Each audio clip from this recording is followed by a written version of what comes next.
একজন গরিব ভিক্ষুক আর একজন ধনী ব্যক্তির ঘটনা শুনলে আপনি আশ্চর্য হয়ে যাবেন। এই জন্য গরিবদেরকে ধমক দিবেন না, ভিক্ষুকদেরকে ধমক দিয়ে তাড়িয়ে দিবেন না।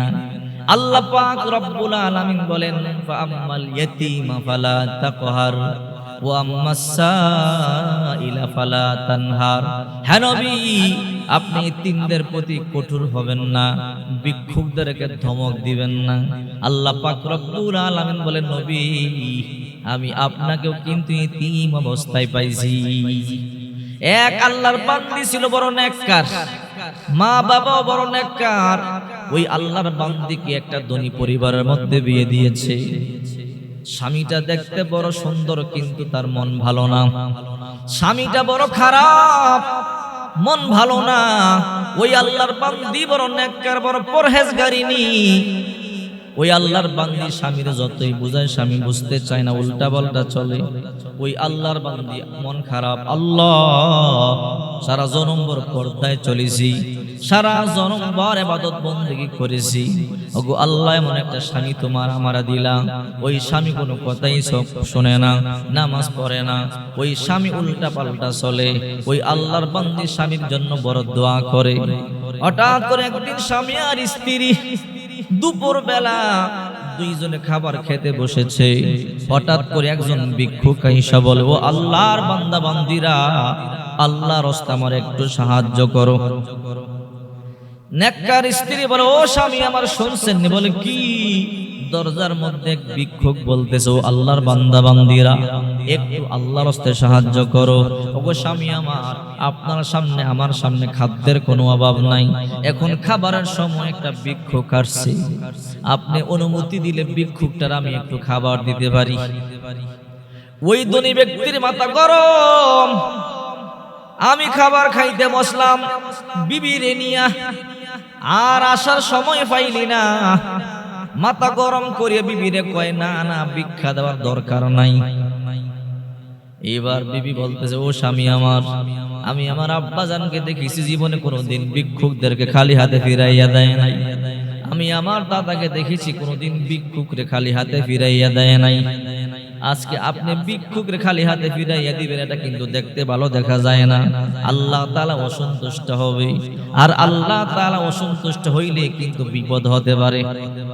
ধনী অহংকারী বলতেছে, ও বিবি আমার কোনো কথাই বলবা না, মাথায় রাগ উঠে গেছে। ওই আল্লাহর বান্দা আবারও বলতেছে, ভিক্ষুক লোকটা বলতেছে, ও আল্লাহর বান্দা বান্দিরা, আল্লাহর রাস্তায় আমার একটু সাহায্য করো। এবার ধনী ব্যক্তির মাথা গরম হয়ে গেল। বাহিরে গিয়া বলে, ভিক্ষুক সময় পাইলে না, আমি খাবার খাইতে বসলাম, এই সময় এসে বারবার ডাকাডাকি করতেছি, লজ্জা শরম করে না? মানুষের বাড়িতে গিয়ে গিয়ে ভিক্ষা করো, লজ্জা শরম কি নাই? এই কথা বলিয়া ভিক্ষুকের একটা ধাক্কা মারিয়া জমিনের মধ্যে ফালাইয়া দিছে। ভিক্ষুকের কপালটা কাটিয়া গেছে, রক্তগুলো বায়া বায়া পড়তেছে। হাত দিয়া দেখে রক্তগুলো বায়া বায়া পড়তেছে। স্ত্রী বলে, ও স্বামী আমার, কামটা কি করলেন? ভিক্ষুকের খাবার দিবেন না ভালো কথা, কিন্তু ধাক্কা দিয়ে ফালাইয়া দিলেন, কষ্ট দিলেন, এই কাজটা ঠিক করলেন না। বলে, বিবি বেশি কথা বলবি না, বেশি কথা বললে কিন্তু খারাপ হবে। ভিক্ষুক কপালের মধ্যে হাত দিয়ে দেখে রক্তগুলো বায়া বায়া পড়তেছে।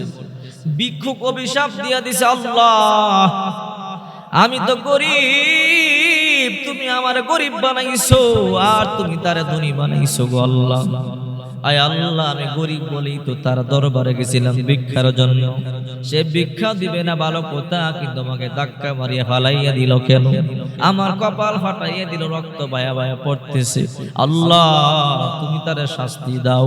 এই দুনিয়ার মধ্যে আমি কার কাছে বিচার দেব? সে ধনী মানুষ, আমার কথা কেউ শুনবে না গো আল্লাহ, আমি তোমার কাছে বিচার দিলাম, তুমি তার বিচার করো।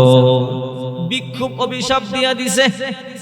এই জন্য আপনার আমার নবী রাহমাতুল লিল আলামিন আল্লাহ তাআলা বলো, নবী ফাআম্মাল ইয়াতীমা ফালা তাকহার ওয়া আম্মাস সাইলা ফালা তানহার। আপনি এতিমদের প্রতি কঠোর হবেন না। ওগো নবী, ভিক্ষুকদেরকে আপনি ধমক দিবেন না। রাসূল করিম সাল্লাল্লাহু আলাইহি ওয়াসাল্লাম বলেন, যখন কোন ভিক্ষুক তোমাদের দরজার মধ্যে আসবে, দরজার মধ্যে আয়েশা যখন তোমাদের কাছে ভিক্ষা চাবে, যদি তোমাদের ঘরে কোনো কিছু নাও থাকে, তোমরা মাথার মধ্যে হাত বুলাইয়া দিয়া বলবা, এই আল্লাহর বান্দা বান্দিরা, আজকে আমাদের ঘরে তোমাদেরকে দেওয়ার মতো কোনো কিছু নাই। এই যে মাথার মধ্যে হাত বুলাইয়া দিবা, আল্লাহ তাআলা যতটা পশম তোমার তালুতে লাগবে, আল্লাহর পয়গম্বর বলেন ওই পরিমাণ নেকি আল্লাহ তাআলা আমলনামার মধ্যে দিয়ে দিবে। ওই আল্লাহর বান্দা চলে গেল। স্বামী আর স্ত্রীর মন খারাপ। স্ত্রী বলে, ও স্বামী, আমার কাজটা কি করলেন? এক কথা দুই কথা, স্বামী আর স্ত্রীর মধ্যে ঝগড়া বেঁধে গেল। এই জালেম স্বামী স্ত্রীকে তালাক দিয়ে দিল। স্ত্রী বলো, ও স্বামী আমার, আপনি আমার তালাক দিয়ে দিছেন। এক কথা দুই কথায় রাগ হয়ে স্বামী তালাক দিয়ে দিছে। স্ত্রী তার নেককার পরহেজগারিনী পর্দাশীল নারী। স্বামী তালাক দেওয়ার পর এক মুহূর্ত স্বামীর বাড়িতে রইলেন না। হাঁটি হাঁটি পা পা করে বাবার বাড়িতে চলে গেল। বাবা মা বলে, কিরে মা, হঠাৎ করে কিরে মা, হঠাৎ করে কেন চলে এলি? কোনো সংবাদ না দিয়ে কেন চলে এলি? তাকাইয়া দেখে মেয়ের গালের মধ্যে বায়া বায়া পানিগুলো পড়তেছে। মা, তোর চোখগুলো বায়া বায়া পানি পড়তেছে, কারণটা কি আমাদেরকে বল। মেয়ে বলে, আব্বা জান, বড় শখ করিয়া ধনী পরিবারের মধ্যে বিয়ে দিছিলেন। ও আব্বা জান, সংসার করতে পারলাম না। এক কথা দুই কথা স্বামী স্ত্রী কাটাকাটি হইতেই পারে। ও আব্বা জান, এতদিন আমার উপর অত্যাচার করছে, আপনাদেরকে বলি নাই। এত কষ্ট দিয়েছে, উল্টা পাল্টা চলেছে, কোনো কিছু আপনাদেরকে বলি নাই। আজকে আমাকে তালাক দিয়ে দিছে। ও আব্বা জান, এই জন্য আপনার বাড়িতে চলে আসলাম। বাবাই বুঝতে পারলো আমার মেয়েটা বড় নেককার, আমার এই মেয়ে অন্যায় করতে পারে না, আমার এই মেয়ে উঁচু গলায় কথা বলতে পারে না। এই জন্য আব্বা জান বলে, মা তুই কোনো টেনশন করবি না, চিন্তা করবি না, ওই জালেম তোরে তালাক দিয়ে দিছে, কোনো আপত্তি করবি না। আল্লাহর দরবারে তুই অভিশাপ দিবি না, তুই আল্লাহর দরবারে দোয়া কর, আল্লাহর কাছে চা, দেখবি আল্লাহ তাআলা একদিন না একদিন তোরে নেককার স্বামী ব্যবস্থা করে দিবে। ওই জালেম তোরে তালাক দিছে, ভালো হইছে, আল্লাহর কাছে দোয়া কর, আল্লাহ তোরে নেককার একজন স্বামী মিলাইয়া দিবে। এবার ওই আল্লাহর বান্দি, নেককার আল্লাহর বান্দি আল্লাহর দরবারে দোয়া করে বলে, আল্লাহ তুমি আমার একটা নেককার স্বামীর ব্যবস্থা করে দাও। ওগো আল্লাহ, তুমি একটা নেককার স্বামীর ব্যবস্থা করে দাও। হঠাৎ করে কয়েক বছর পরে আর একটা মোটামুটি ধনী পরিবার, ওই নেককার একজন আল্লাহর বান্দা বিয়ের প্রস্তাব নিয়ে ওই মেয়ের বাড়িতে আসছে। মেয়ের বাবারে বলে, ভাই শুনলাম আপনার বাড়িতে নাকি একজন কন্যা সন্তান আছে, আপনার মেয়েটার বিবাহ হয়েছিল, ডিভোর্স দিয়ে দিছে। বলে, হ্যাঁ, আমি আপনার মেয়েটার বিবাহ করতে চাই। এবার মেয়ের বাবা কয়, ও আল্লাহর বান্দা, আমার মেয়েটা কিন্তু ডিভোর্সি মহিলা, আমার মেয়ের তুমি বিবাহ করবা? বলে, হ্যাঁ, কোনো আপত্তি নাই, কোনো সমস্যা না, আমি বিবাহ করব। এইবার বিবাহ দিয়ে দিল। তোমার কোনো সওয়াব আসেনি? স্বামী বলল, না আব্বা জান, ও শ্বশুর আব্বা জান, আমার কোনো সওয়াব নাই, নেককার জামাই পাইছি। এইবার স্বামী আর স্ত্রী অনেক আনন্দে সংসার চলতেছে। এই স্বামীটা বড় ভালো, 5 ওয়াক্ত নামাজি, কোরআন তেলাওয়াত করে, জিকির আজকার করে, স্ত্রীকে বড় ভালোবাসে, বড় মোহাব্বত করে। স্বামী আর স্ত্রী দুইজন একসাথে খাবার খায়, একা একা কেউ খাবার খায় না। স্বামী আর স্ত্রী একসাথে খাবার খাওয়া দস্তরখানে বসিয়ে সুন্নাত। এইবার একদিন স্বামী আর স্ত্রী দুইজনে দুপুর বেলা খাবার খাইতে বসছে। হঠাৎ করে একটা ভিক্ষুক আইসা দরজার সামনে বলে, হে আল্লাহর বান্দা বান্দিরা, আল্লাহর রাস্তায় একটু সাহায্য করো। স্বামী আর স্ত্রী খাবার খাইতে বসছে। এইবার স্ত্রী স্বামীরে বলে, ও স্বামী আমার, আমরা দুইজনে এত রকমের খাবার নিয়ে বসলাম, বাহিরে একজন ভিক্ষুক আসছে, আল্লাহর রাস্তায় চাইতেছে আপনার খাবার, আপনার সম্পদ, আপনি অনুমতি দিলে কিছু খাবার তাকে আমি দিতে পারি। এইবারে দ্বিতীয় স্বামীটা তো নেককার। স্বামী বলে, রে বিবি, আমি তোমাকে আজ থেকে অনুমতি দিয়ে দিলাম, যখন কোনো ভিক্ষুক আসবে কোনো বাধা নাই, তুমি ভিক্ষুকরে সাহায্য করবা। এইবার স্ত্রী বলল, ও স্বামী আমার, এখন তো দুপুরের খাবারের সময়, আপনি অনুমতি দিলে কিছু খাবার ভিক্ষুকরে আমি দিতে পারি। এবার স্বামী বলল, যাও যাও, ভিক্ষুকরে খাবার দাও, কোনো সমস্যা নাই। সুন্দর করে প্লেটের মধ্যে খাবার দিয়া ভিক্ষুকের সামনে খাবার নিয়ে গেল। ভিক্ষুকরে গিয়া বলে, হে আল্লাহর বান্দা, এই খাবারগুলো আপনি খান। ওই মহিলা ভিতরে বসিয়া বসিয়া অপেক্ষা করে, ওই ভিক্ষুক দরজার সামনে বসিয়া বসিয়া খাবার খায় পর্দার বাহিরে। হঠাৎ করে বাতাসে পর্দা সরিয়া গেল। ওই মহিলা নজর করিয়া দেখে ভিক্ষুক, আজব এক ভিক্ষুক খাবার খাইতেছে। ওই মহিলা দেখিয়া চিনতে পারল, আহারে এটা তো আমার আগের স্বামী দেখা যায়। আমার আগের স্বামী এত ধনী ছিল, এখন ফকির হইল কেমন? ওই মহিলা স্ত্রী ঘরের মধ্যে ঢুকিয়া চোখের পানিগুলো সারিয়া সারিয়া কান্দে। স্বামী বলে, কিরে বিবি, এই ভিক্ষুক তোমার কিছু বলছে নাকি? কেন তুমি চোখের পানি সারিয়া সারিয়া কান্দো? স্ত্রী কয়, না গো স্বামী, আমার কোনো কিছু বলে নাই, একটা দৃশ্য দেখিয়া কান্দে। কি দৃশ্য? ও স্বামী আমার, বললাম না আশ্চর্য হয়ে যাবে, বলো, কোনো সমস্যা নাই। স্বামী গো, যে ভিক্ষুকটার আমি খাবার দিলাম, বাতাসে পর্দা সরিয়া গেল, আমি তাকাইয়া দেখলাম ওই ভিক্ষুকটার কেউ নয়, এটা আমার আগের স্বামী দেখা যায়। এটা আমার আগের স্বামী। আশ্চর্যের বিষয়, আমার আগের স্বামী এত ধনী মানুষ ফকির হইল কেমনে? এই দৃশ্য দেখি আমি কাঁদতেছি। এইবার বর্তমান স্বামী কই, বিবি তাই নাকি? বলে, হ্যাঁ চলো আমি গিয়ে দেখি তোমার আগের স্বামী কিনা। এইবার এই লোকটা, দ্বিতীয় স্বামী, বাহির হইয়া তাকাইয়া দেখে এই লোক আর কেউ নয়, এই তো সেই লোক যে আমার একদিন ধাক্কা মারিয়া ফালাইয়া দিছিল। মনে মনে ভাবে, এই তো সেই লোক যার বাড়িতে ভিক্ষার জন্য গেছিলাম, সে আমার ধাক্কা মারিয়া ফালাইয়া দিছিল। কিন্তু বিবিরে কয় না। এইবার স্বামী চোখের পানি সারিয়া কান্দে। এইবার স্ত্রী বলে, ও স্বামী আমার, আমি কান্না করি সেটা আমার আগের স্বামী এই জন্য, কিন্তু আপনি এখন কেন কান্না করেন? আপনার মনে কি দুঃখ আমারে বলেন। স্বামী বলে, বিবি রে, তুমি যেমন একটা সত্য কথা বলেছো, আমি আজকে তোমার একটা সত্য কথা বলবো। আমার মনের মধ্যে একটা সত্য কথা বলে। কি সত্য কথা রে বিবি আমার? তোমার এটা আগের স্বামী? বলে, হ্যাঁ। একদিন দুপুর বেলা তোমরা খাবার খাইতে বসছিলাম, একজন ভিক্ষুক তোমাদের দরজার সামনে গিয়ে ভিক্ষা চাইছিল। বলে, হ্যাঁ। আপনি কেমনে জানেন?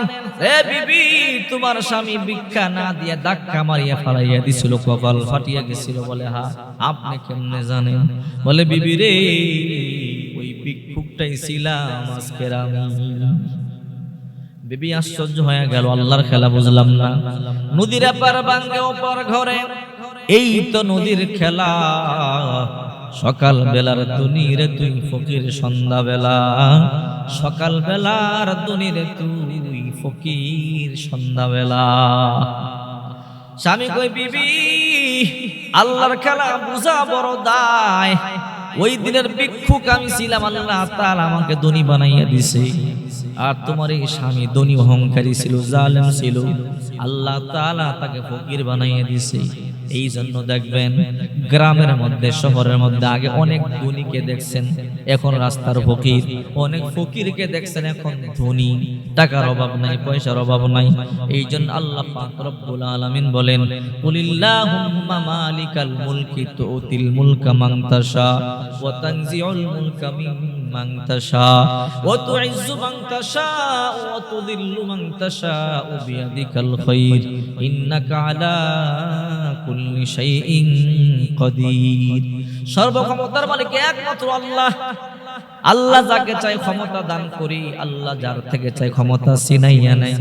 আল্লাহ তাআলা যাকে চাই ইজ্জত দান করে, আল্লাহ তাআলা যার থেকে চাই ইজ্জত ছিনাইয়া নেয়। এই জন্য আপনারা আমার নবী, বিশ্ব নবী মুহাম্মদ সাল্লাল্লাহু আলাইহি ওয়াসাল্লাম বলেন, ইন্নাল্লাহা লা ইয়ানজুরু ইলা সুওয়ারিকুম ওয়া আমওয়ালিকুম ওয়ালাকিন ইয়ানজুরু ইলা কুলুবিকুম ওয়া আমালিকুম। আল্লাহ তোমাদের সূরত দেখেন না, ধন সম্পদ দেখেন না, দেখেন শুধু ঈমান আর আমল। এই সূরত, এই সৌন্দর্য মরলে মাটির সাথে মিশে যাবে। এই ক্ষমতা মরার পরে ক্ষমতা শেষ হয়ে যাবে।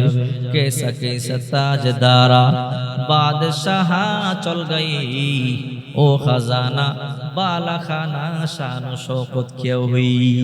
কেসা কেসা খুবসুরত রানিয়া শাহজাদিয়া, তন বদন সব গল গই হায় শক্ল सूरत क्या हुई। तन बदन सब गल गई हाय शक्ल सूरत क्या हुई।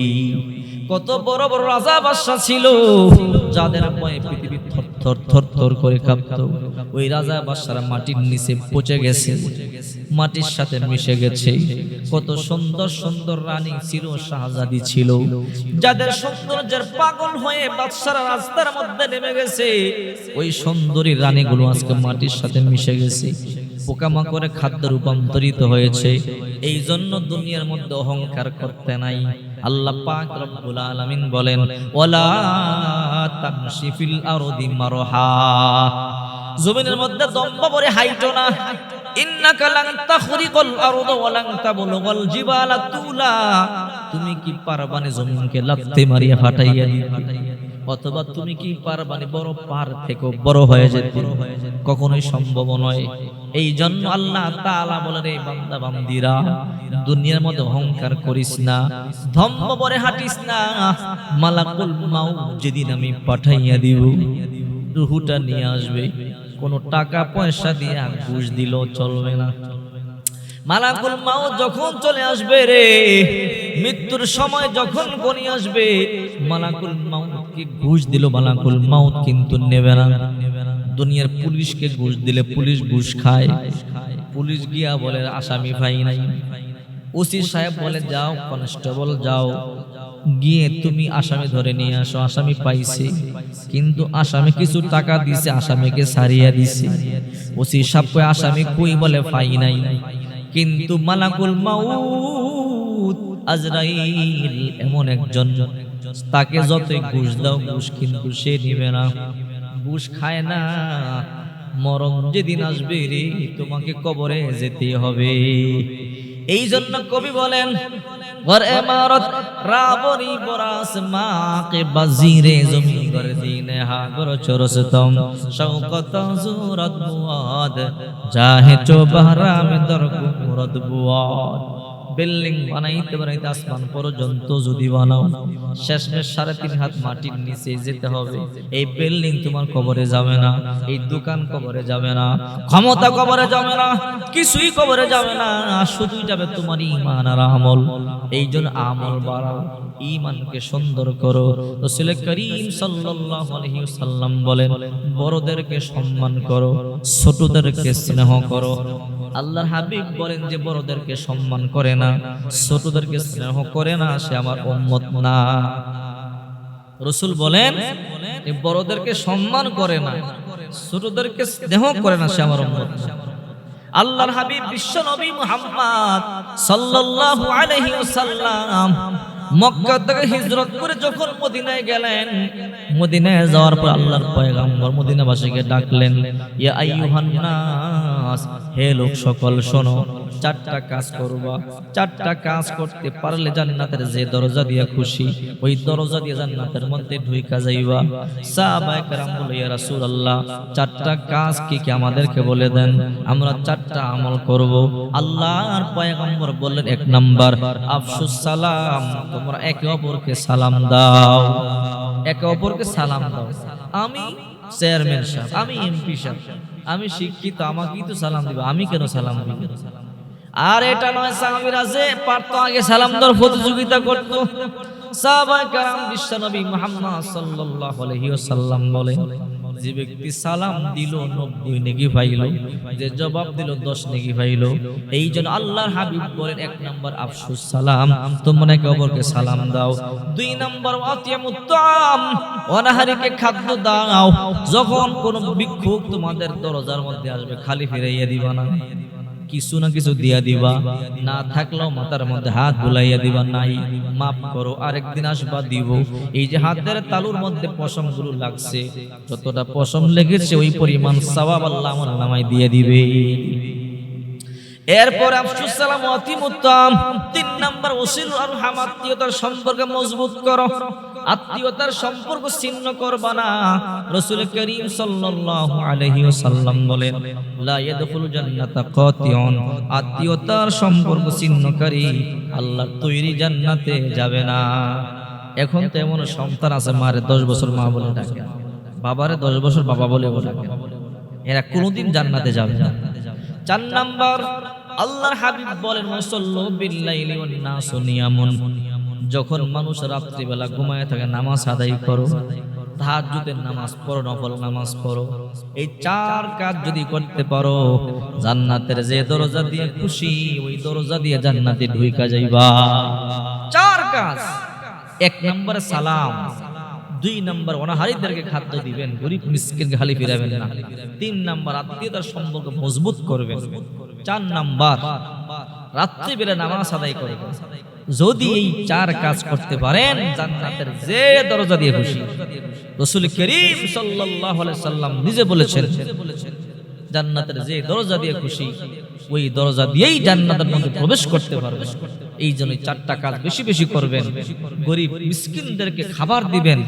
গরিব মিসকিনরা আসলে ধমক দিয়ে তাড়ায় দিবেন ওই ধনী ব্যক্তির মতো। ওই ধনী ব্যক্তি গরিব ভিক্ষুককে তাড়িয়ে দেওয়ার কারণে আল্লাহ তাআলা ওই ধনী ব্যক্তিকে ভিক্ষুক বানায় দিয়েছে। ওই ভিক্ষুককে আল্লাহ তাআলা ধনী বানায় দিয়েছে। সুবহানাল্লাহ।